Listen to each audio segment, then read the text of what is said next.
Salam, selamat pagi, salam sejahtera di dalam kasih Tuhan Yesus Kristus. Sebelum kita beraktivitas hari ini, mari kita bekali dengan kebenaran firman Allah. Sebelumnya kita berdoa. Terima kasih Tuhan atas hari dan waktu yang Tuhan berikan pada kami saat pagi hari ini. Sebelum kami melangkah, kami ingin bekali dengan kebenaran firman-Mu. Siapkan hati kami, urapi kami semua Tuhan, dan biar firman Allah menjadi penuntun dan setiap langkah kami hari ini. Ampuni salah dan dosa kami, ampuni setiap kekurangan, pelanggaran dan dosa kami. Dalam nama Yesus, kami siap untuk mendengarkan firman-Mu. Haleluya, amin. Puji nama Tuhan, saudara kasih dalam Tuhan Yesus Kristus. Mari kita buka Alkitab kita di dalam kitab Yosua, pasal yang ke-21, ayat 43 dan 45. Yosua 21 ayat 43 sampai 45, demikianlah bunyi firman Tuhan. Jadi seluruh negeri itu diberikan Tuhan kepada orang Israel, yakni negeri yang dijanjikannya dengan bersumpah untuk diberikan kepada nenek moyang mereka. Mereka menduduki negeri itu dan menetap di sana, dan Tuhan mengaruniakan kepada mereka keamanan di segala penjuru, tepat seperti yang dijanjikannya dengan bersumpah kepada nenek moyang mereka. Tidak ada seorang pun dari semua musuhnya yang tahan berdiri menghadapi mereka. Semua musuhnya diserahkan Tuhan kepada mereka. Dari segala yang baik yang dijanjikan Tuhan kepada kaum Israel, tidak ada yang tidak dipenuhi, semuanya terpenuhi. Kebenaran firman Tuhan pada saat kali ini kami berjudul Tuhan tak pernah ingkar janji, ya. Tuhan tidak pernah ingkar janji. Kalau manusia adalah tempatnya ingkar janji, sering tak menepati janji. Tetapi yang masih menjadi heran, masih banyak orang yang berharap kepadanya atau kepada manusianya, padahal jelas-jelas sering tak terpenuhi. Dalam kebenaran firman Allah, pembacaan firman Allah kali ini adalah Tuhan tidak pernah mengingkari janji. Di dalam pembacaan firman Allah ini menceritakan bagaimana bangsa Israel dituntun, dibimbing, disertai oleh Tuhan dengan janji-janji Tuhan untuk menduduki tanah Kanaan, tanah perjanjian itu. Walaupun tidak segampang yang dijalani oleh bangsa Israel. Banyak hal yang harus dijalani, banyak hal yang harus dilewati, banyak hal yang harus ditempuh, suka duka dijalani oleh bangsa Israel. Tetapi karena Tuhan sudah berjanji yang akan menuntun, membimbing, akan menyertai dalam perjalanan sampai ke tanah perjanjian, tanah Kanaan yang penuh dengan madu, susu dan madunya itu. Sehingga saudara saya kasih dalam Tuhan, pembacaan firman Allah dalam Yosua 21, 43, 45 terbukti bahwa janji Allah dinyatakan di dalam kehidupan dari bangsa Israel. Ada peristiwa penggenapan janji Tuhan di dalam pembacaan firman Tuhan pada saat hari ini. Ayat 43 dikatakan mereka menduduki negeri itu dan menetap di sana. Yang kedua, ayat yang ke-44, Tuhan mengaruniakan keamanan bagi bangsa Israel. Allah telah berjanji untuk memberikan kemenangan dan keberhasilan di dalam perjalanan kehidupan bangsa Israel.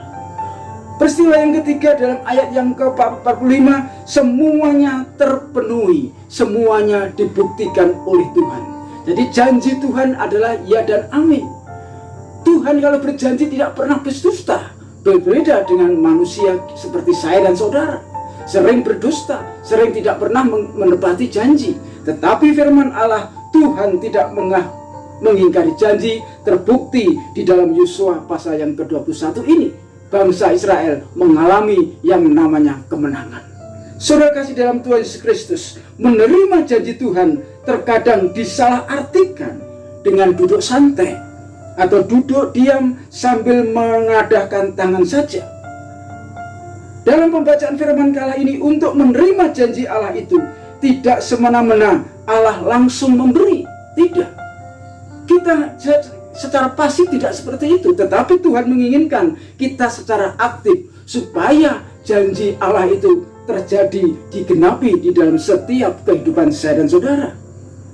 Tetapi harus aktif, artinya harus ada ketaatan, harus ada kesetiaan yang sungguh-sungguh atau yang benar-benar. Dan janji Tuhan terjadi berdasarkan waktunya Tuhan, bukan waktunya kita. Sering terjadi di dalam setiap kehidupan kita. Waktu Tuhan kita tentukan sendiri, waktunya Tuhan kita tentukan, yang putuskan tidak. Tetapi keputusan kita adalah keputusan yang Tuhan. Kalau Tuhan sudah berjanji di dalam setiap kehidupan kita, ketinggal kita kalau untuk kita bisa menerima janji daripada Tuhan, kita harus setia, kita harus taat menunggu jalannya Tuhan, janjinya Tuhan, waktunya Tuhan, bukan waktunya kita. Apa yang diperlukan untuk menggenapi janji Tuhan pada saya dan saudara, pada kita? Yang pertama, kita harus percaya. Percaya kepada siapa? Percaya kepada Tuhan. Mengapa percaya kepada Tuhan? Karena Tuhanlah sang pemberi janji itu. Sebuah janji tidak berarti, tidak ada artinya bila yang memberi janji itu tidak bisa dipercaya. Kalau yang berjanji itu bisa dipercaya, maka kita harus tetap berharap kepada orang itu. Dan demikian juga dalam setiap kehidupan kita. Tuhan berjanji kepada saya dan saudara karena Allah sendiri yang memberi hidup bagi saya dan saudara. Masa depan kita bukan tergantung bagi kuat kita, gagahan kita, tetapi masa depan kita tergantung daripada janji-janji Tuhan yang tidak akan pernah meninggalkan kita. Kalau kita baca Mazmur 146 ayat yang ketiga, mengatakan janganlah percaya kepada para bangsawan. Janganlah percaya kepada para bangsawan. Bangsawan di sini adalah juga manusia. Artinya jangan sampai kita percaya kepada manusia. Kalau kita percaya kepada manusia, tentunya kita akan mendapatkan suatu kekecewaan. Tetapi percayakan hidup kita, masa depan kita pada Tuhan, karena Tuhanlah yang pemberi janji yang sempurna. Yang kedua, apa yang diperlukan untuk menggapai janji Tuhan di dalam setiap kehidupan kita? Diperlukan namanya kesabaran.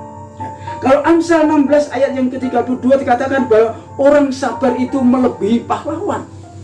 Kesabaran kita diuji untuk menerima janji. Kita tidak bisa mendorong Tuhan untuk segera menepati janji-janjinya, tidak. Untuk Tuhan mengabulkan doa-doa kita, tidak. Pergumulan kita, tidak. Tetapi Tuhan mempunyai waktunya sendiri. Tuhan mempunyai waktu.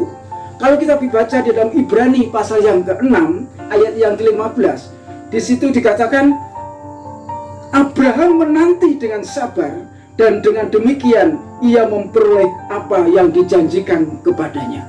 Berapa tahun janji Tuhan terhadap Abraham untuk bisa memperoleh anak? Saudara kasih dalam waktunya yang panjang, tetapi itu yang dilakukan oleh Abraham dengan sabar, dengan setia kepada Tuhan untuk menerima janji Tuhan. Dan akhirnya waktunya Tuhan sudah tiba, dan Abraham dalam usia yang sudah tua mendapatkan seorang anak. Saudara kasih dalam Tuhan Yesus Kristus. Yang ketiga, apa yang diperlukan untuk menggapai janji Tuhan pada saya dan saudara? Yang ketiga, menunggu janji Tuhan dengan caranya atau waktunya Tuhan. Menunggu janji Tuhan dengan caranya atau waktunya Tuhan. Mengapa kita sering katakan, mana janjinya Tuhan? Mana buktinya? Saya sudah berdoa, saya sudah bergumul kepada Tuhan, tapi sampai sekarang itu tidak terjadi di dalam setiap kehidupan kita. Saudara, kalau kita baca dalam Yesaya pasal yang ke-60 ayat yang ke-22 bagian C, Aku Tuhan akan melaksanakannya dengan segera pada waktunya. Itu artinya Tuhan mempunyai komitmen. Tuhan tidak lupa, Tuhan tidak berdusta akan janji-janjinya kepada umatnya, kepada saya dan saudara.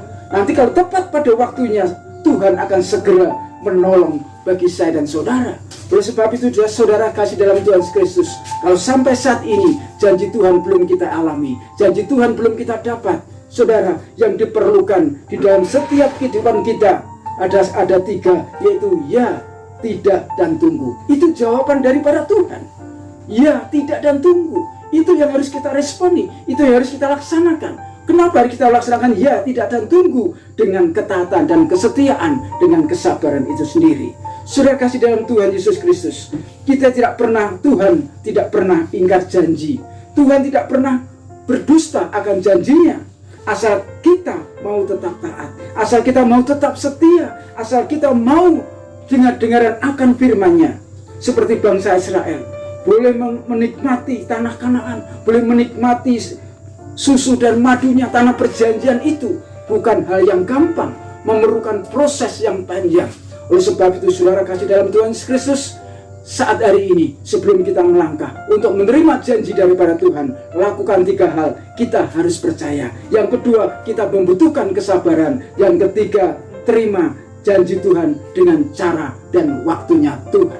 Tuhan Yesus memberkati. Mari kita berdoa. Terima kasih Tuhan atas kebenaran firman-Mu. Biarlah firman Allah pada saat pagi hari ini boleh menuntun, boleh memberkati kami, boleh menyertai kami, sehingga kami dapat mengambil suatu kesimpulan, oh Tuhan, untuk kami melangkah sepanjang hari ini. Terima kasih Bapa, ampuni setiap salah dan dosa kami, ampuni setiap kekurangan dan kelemahan kami. Terima kasih Tuhan, di dalam nama Tuhan Yesus Kristus kami naikkan syukur kami. Haleluya, amin. Selamat beraktivitas, Tuhan Yesus memberkati.